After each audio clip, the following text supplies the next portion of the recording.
Welcome. This video will help you to navigate the steps from becoming a local drug action team, or an LDAT, to implementing activities in your community that make a difference. Once you become an LDAT, it is time to plan the type of prevention activities you will implement in your community. There are 3 key steps. Step 1, develop a community action plan, or a CAP. Step 2, deliver the CAP. And Step 3, measure your plan to see if what you did made a difference. This can be a daunting process, as often there seems like so much that could and needs to be done, and it's hard to know where to start. At this point, many LDATs can become stuck. This video provides a roadmap to help you move through the steps. And remember, your relationship manager is there to help and support you along the way. Before you begin your planning, it is very important to understand the LDAT program is focused on alcohol and other drug harm prevention. This means the type of activities you implement must prevent or delay the onset of alcohol and other drug use, and/or protect against risk and reduce the harm associated with alcohol and other drug supply and use. Therefore, any activity you implement needs to have a clear link to alcohol and other drugs. The LDAT program does not support intervention and/or treatment type strategies or services. Also, the LDAT program focuses only on primary prevention. That is, preventing harm by maintaining and/or enhancing the well-being of the general population. It could include strategies targeting the whole community or subgroups who are at an increased risk. Some examples could include an awareness-raising campaign in your community, educating about the harms of supplying alcohol to young people under the age of 18, or perhaps an education session for women of childbearing age on the harms of alcohol consumption during pregnancy, or implementing a positive parenting program for new or soon-to-be parents. As we go through the video, many more examples will be provided. There are a number of useful and valuable resources to help you with your planning. Everything you need to know is in these kits. Use them and keep referring to them often. These can all be found on the Alcohol and Drug Foundation's Community Hub under key LDAT resources and toolkits and webinars. If you need help finding them or with any aspect of the Community Action Plan process, contact your relationship manager. So, where to start? A good place is to understand the key concerns in your community. Some of these concerns are very real and sometimes they are perceived. Of course, perception is always real for those involved until proven differently. The community may have been consulted already, or you may need to consult them further. There are 2 important points to consider at this stage. 1. Do not over-consult. Some communities are consulted often with little action. Look at what has been done previously and use that information. And 2, ensure the information you do collect is current and authentic. Once you have collated the information, bring the members of the LDAT together and agree to work on 1 or 2 key concerns at a time. This is important. By focusing on 1 or 2 concerns, the process will be more manageable and will help keep the group on track. Once the group has agreed on the issue to focus on, it is time to explore it further so you really understand what the issue is and who and how it is affecting the community.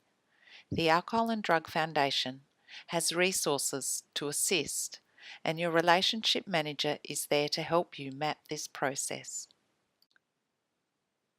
The Alcohol and Other Drug Lifecycle Planner is a helpful resource to use at this stage as well. It will help your LDAT to understand the main target groups who are affected, who or what might be influencing them, how the issue may be presenting, and what are some of the risk and/or protective factors that could be addressed to help provide a solution to the issue.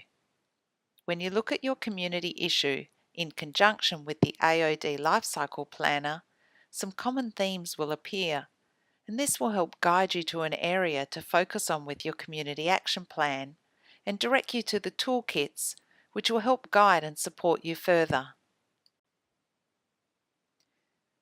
The toolkits cover a wide range of approaches to structure and guide the community action plan, including examples of evidence-informed activities your community could implement. They also include programs from a range of providers that you could use as part of your community action plan. The toolkits available are mentoring, engaging mentors to build positive relationships between people in your community, positive parenting, providing positive parenting information and support for parents, peer support, engaging peers to share their knowledge and experiences to inspire, motivate, and support communities, alcohol and pregnancy, providing education and support to reduce alcohol harms in pregnancy, education in schools, working with schools to support them with alcohol and other drug education, supporting teenagers and their parents to prevent and reduce alcohol and other drug harm, involving volunteers, engaging volunteers to implement events, programs and activities to support healthy, active, alcohol and other drug-free environments, building strong and connected communities, alcohol, other drugs and older people, alcohol, other drugs and young adults, community participation in liquor licensing, pharmaceutical drugs in your community, and creating healthy workplaces. Remember, use the toolkits as a guide to what could be done in your community. They are based in evidence and will help tremendously with developing and writing your community action plan. There is one last resource to assist with developing the community action plan, the evaluation resource. This resource provides a how-to guide to measure the success of the activities implemented as part of the community action plan. It is important to plan how a project will be measured at the very beginning so you can measure as you go. If you leave it until the end, often things can be missed and the full effect of the project will not be captured. The Community Action Plan, or CAP, is your step-by-step guide to what will be implemented in your community. It takes into account all the elements required to plan, implement and evaluate an activity and helps to identify what resources, such as people, time and money, are required to complete the activity from beginning to end. The CAP is also an opportunity to apply for further funding to implement your activity. The CAP needs to tell a story of the activity that's going to be delivered in a clear and concise manner. What you write in it must help the panel reading it to understand the details of the activity, what it is, how it is being delivered, and how it impacts the target audience. Remember, the relationship manager is there to support you along the way. The local drug action teams are a team of people, and the team needs to be identified and agreed to assist with the CAP's development and implementation. CAPs without partner organisations supporting the activity are less likely to be successful. Your current partners may not have all the experience or understanding of alcohol and other drug-related issues you need. You should look to bring in partners to bring the necessary skills and experience to help you deliver this activity in the local community. If your CAP is solely focused on a priority population, for example Aboriginal and/or Torres Strait Islander, or perhaps lesbian, gay, bisexual, transgender, diverse and intersex, or LGBTI, or culturally and linguistically diverse communities, you'll need to ensure relevant partners are involved so the community group is appropriately represented. Remember back when the community consultation occurred and the issues were identified? This is the section of the CAP which outlines what the alcohol or other drug problem is, who the target audience is, and there could be more than one, and where the project will be implemented. For example, the issue could be underage drinking at the local park in the evenings on the weekend. You would tick alcohol as the issue and have two target groups for the target audience. The first target group would be young people aged 12 to 17 because they are the ones drinking. However, where are they getting the alcohol from? Is it parents, older friends, siblings, the local bottle shop who's not checking ID, or a combination of all of these target groups? The second target group you could tick is 30 to 50 years because you are targeting the parents. Or perhaps you would tick the whole of community because it's a combination of groups contributing to the young people drinking. Continue to work through the CAP online, answering the questions about the delivery locations and the activity you have chosen, which will align to a toolkit. Then, give a brief description of your activity. You may even consider using dot points to help tell the story of the project. It is helpful to begin the description by stating the overall aim of the project, that is, what do you want to happen? Using our previous example, there could be a choice of toolkits that would suit the target groups and potential activities. For instance, you could use strong and connected communities, positive parenting, or supporting teenagers. For the purpose of this example, we will select strong and connected communities. So the brief description could read, this activity aims to reduce underage drinking at Jumbuck Park in the evenings on weekends. There are a number of factors contributing to this problem, including a lack of activities for young people in the area and their easy access to alcohol. The activity will provide education to young people about the harms of alcohol and to community members about providing alcohol to minors. In addition, the LDAT will run an evening basketball 3-on-3 competition once a month over 6 months. Objectives can be challenging, but they don't need to be. The evaluation resource has some great examples, and I really encourage you to use this document if you are still unsure. Objectives are clear, concise, structured, and measurable. Using the SMART acronym is a really useful method to apply when writing objectives. That is, they are specific, measurable, attainable, relevant, and time-based.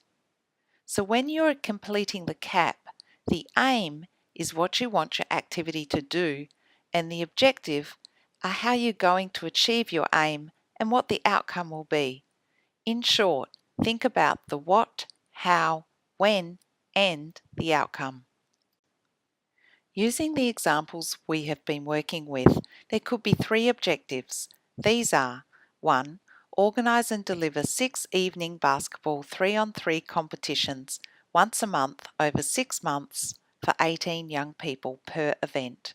The second objective could be to increase 10 mentors' confidence to engage with young people as mentors through 6 3-on-3 basketball tournaments over 6 months. And the final objective could read, through engagement with 10 mentors, increase the number of mentees experiencing positive social connectedness and knowledge about the harms associated with underage drinking in their community. These objectives have clear targets within a time frame. They identify the audience you are aiming to influence, and they demonstrate how you are going to do the activity and what you want to achieve. Measure your success. Remember to use the evaluation resource and the toolkits as a support if you need further assistance or would like to see more examples. Like objectives, evaluation can be daunting. However, with good planning, it doesn't need to be. There are 2 important points to consider around evaluation. Do not over-evaluate. Remember, you are only required to measure the objectives of the CAP, and evaluation begins at the start of a project, not the end. When completing the CAP template, Process measures will help determine whether the activity has been implemented as intended. Impact measures will help you to determine the success of your activity, and the tools are how you will collect the information. When completing this part of the CAP, look at one objective at a time and think about what it is you are trying to achieve. In the CAP template, the objectives and measures are together to ensure they are aligned. In this example, the objective is to organise and deliver 6 evening 3-on-3 basketball competitions once a month over 6 months for 18 young people per event to increase social connectedness. So the process measure would be, did the activity actually happen? How many people attended? Did the correct target group attend? Of the people who attended, were they satisfied? The tool to collect this measure is to use a spreadsheet and record the attendance. For the impact measure, was there an increase in social connectedness for the participants who attended the 3-on-3 basketball competition? So some of the tools you could use to collect this measure could be a survey asking questions about the event and their event satisfaction, or if they feel a connection with the other people who attended. Well, you could use another tool, like perhaps have a graffiti wall made of paper and post-it notes where people write one thing they felt about the event or what they learned about alcohol after attending the competition, as well as having a survey for everyone who attended. A survey is a great way to measure process and impact evaluation at the same time and not over-evaluate. In this section, you are outlining what the key steps you will need to do to deliver the CAP, including who is responsible for what. This will help plan out how to deliver the activity. It also is an opportunity to gain commitment from the partner organisations to make sure they will contribute and support the activities. There is also a timeline for completion of the steps to help you stay on track. The budget will help you to determine the resources required. This includes what your partner organisation may contribute and how much additional funding you may need. To help determine your budget, go back to the Map Your Steps section in your CAP and add up what each step will cost. It is important to be realistic and detailed with the budget. A broad and generic budget is less likely to be approved. By providing a detailed budget, it demonstrates the activity has been well thought out and planned. Remember, there are valuable resources to help you at every stage of your planning process. Refer to the LDAT Community Hub regularly, and of course, your relationship manager is a support if you would rather speak to someone.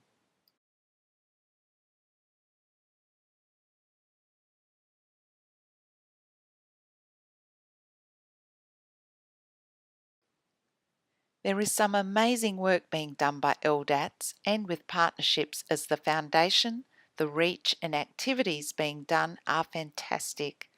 I would encourage LDATs to maximise the opportunities of the LDAT program and get your CAPs in so you can get moving in making a difference to prevent and minimise harms from alcohol and other drugs and start creating change in your community.